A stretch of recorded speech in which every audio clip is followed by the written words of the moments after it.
मैं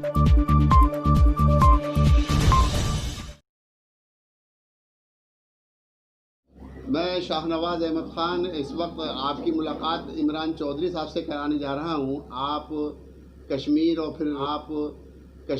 फिर यूपी में आए और यूपी में हुनर हाट लगा हुआ है रामपुर डिस्ट्रिक्ट में, वहां तशरीफ़ ले गए और उसके बाद आज मुरादाबाद तशरीफ़ लाए हैं।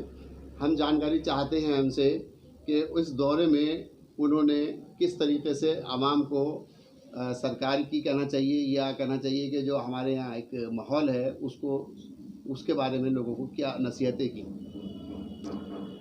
शुक्रिया शाहनवाज भाई। हम दिल्ली से चले थे कासगंज के लिए। कासगंज के अंदर हमारा एक इल्मी बेदारी पर और अवामी खिदमत खल्क के लिए एक बेदारी पर एक प्रोग्राम था।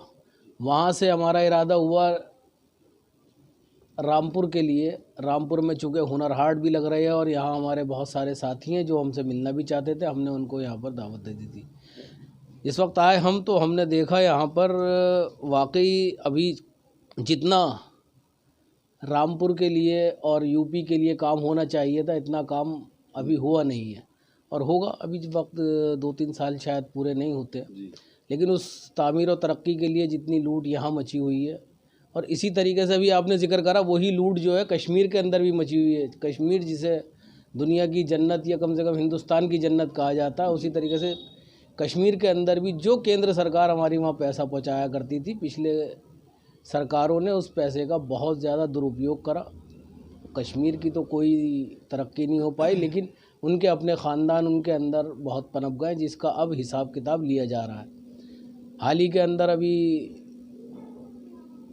वहाँ की कंप्लेंट होने के बाद फ़ारूक अब्दुल्ला साहब की अभी उनकी बैलेंस शीट को चेक किया गया कि उन्होंने कितना हराम का पैसा जो है अपना इकट्ठा किया था। अब वो उनसे सब हिसाब किताब लेगी। वहाँ की जनता भी उनसे बहुत परेशान थी और वहाँ के और लोग भी।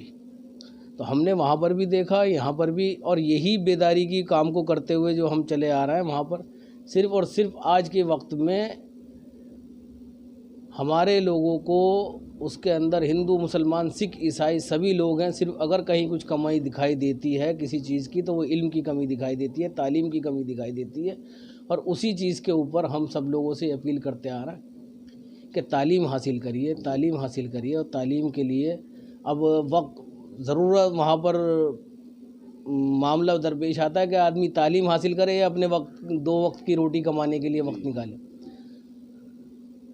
2 वक्त की रोटी के लिए अब जो हमारे यहाँ पर सरकारों के प्लान थे वो इस तरीके से प्लान है कि सारा पैसा खुद ही इशू करते हैं और सारे का सारा मामला अपने पास ही चला जाता है उनका घूम फिर करके, और साथ में जो हमारी आवाम है उसका भी पैसा अपने पास ले जाते हैं। लेकिन आज जो प्लानिंग सरकार कर रही है, जिस तरीके से किसान कानून को बना करके अब हर किसी को अपने काम का ज़िम्मेदार, अपने काम का मालिक बनाया जा रहा है, और उसके अंदर किसान को भी जोड़ा गया है। किसान को भी जो है मुस्तहकम किया जा रहा है कि अब आप जो है अपने हिसाब से सब चीज़ें कीजिए। आज ये देखिए कि फंडामेंटल राइट्स के अंदर हर किसी को आज़ादी है कि वो अपना सामान, आप यहाँ पीतल नगरी के अंदर रहते हैं, आप अपना सामान जो 2 रुपये का आप 10 रुपये का बेचिए, 5 रुपये का बेचिए, ये आपके ऊपर, आपको आज़ादी है। आप चाहिए फ्री भी बढ़।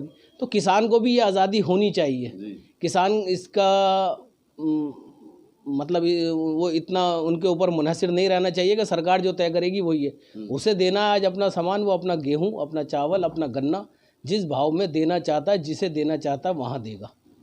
वो भेड़ चाल जिस तरीके से चलती चली आ रही थी, और जितने अफसरशाही और जितने नेतागण जो इलाके के तुच्छ नेता होते हैं उनके चक्करों में फंस के जो अपनी बर्बादी चाहते थे, हमने उनको यही आगाह किया कि इस बर्बादी से निकलना है तो ख़ुद मालिक बनिए। आप हिंदुस्तान के मालिक हैं, आप अपने इरादे के, अपने सामान के, अपने हर चीज़ के खुद मुख्तार, खुद मालिक बनिए।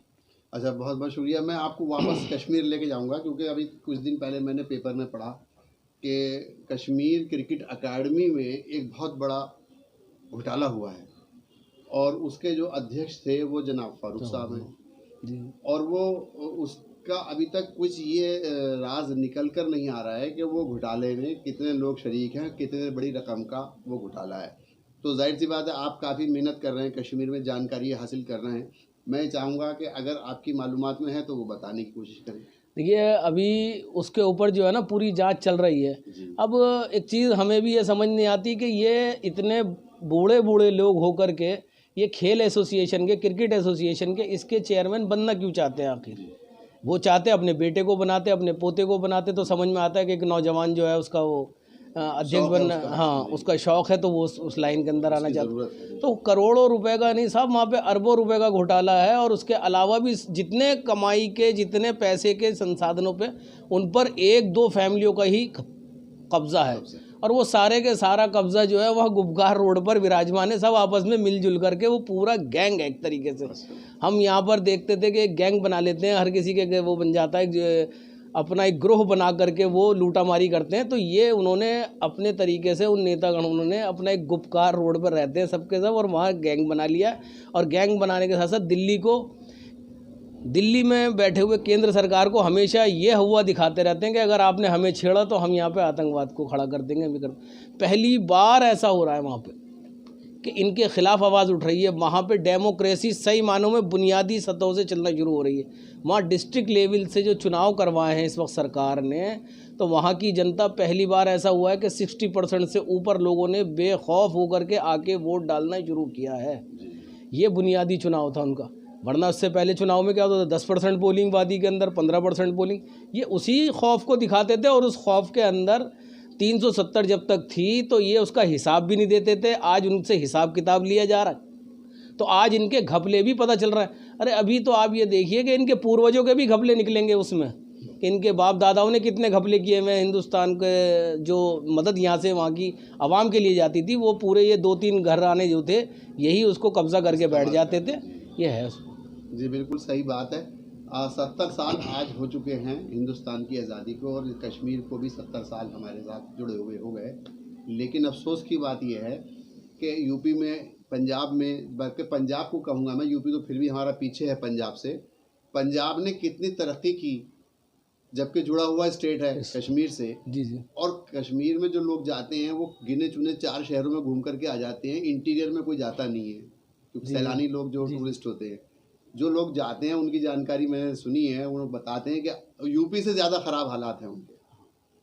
और वो जो पैसा करोड़ों रुपया आता है, जो चावल हम खाते हैं 80 रुपये 100 रुपये किलो का, वो वहाँ 40 रुपये किलो मिलता है। जो बिजली हम 5 रुपये यूनिट ले रहे हैं, वहाँ उनको 1.5 रुपया 2 रुपये यूनिट बिजली मिल रही है। उसके बावजूद उन लोगों ने वहाँ आवाम के लिए कुछ नहीं किया।